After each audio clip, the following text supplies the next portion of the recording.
আসসালামু আলাইকুম। সুন্নাহ লাইফ 99 এ আপনাকে স্বাগতম। আজকে একটা গল্প বলবো হাতের কাজের। এক গ্রামে আয়েশা নামে এক মেয়ে ছিল। সে খুব গরিব পরিবারের মেয়ে, কিন্তু খুব পরিশ্রমী। সারাদিন সে সেলাই করত, মায়ের কাজে সাহায্য করত, ছোট ভাই বোনদের দেখাশোনা করত।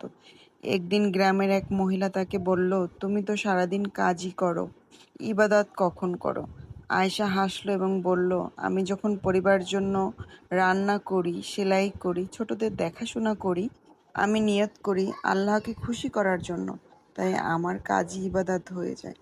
কিছুদিন পর গ্রামের ইমাম সাহেব বললেন, মনে রেখো, শুধু নামাজ রোজাই ইবাদত না, হালালভাবে পরিশ্রম করা, পরিবারের খেয়াল রাখা, কাউকে কষ্ট না দেওয়া, এসবও ইবাদত। মেয়েদের ঘরের কাজ, সেলাই, রান্না, পরিবারের যত্ন যদি আল্লাহর সন্তুষ্টির জন্য করা হয়, তাহলে সেগুলো ইবাদত হিসেবে গণ্য করা হয়।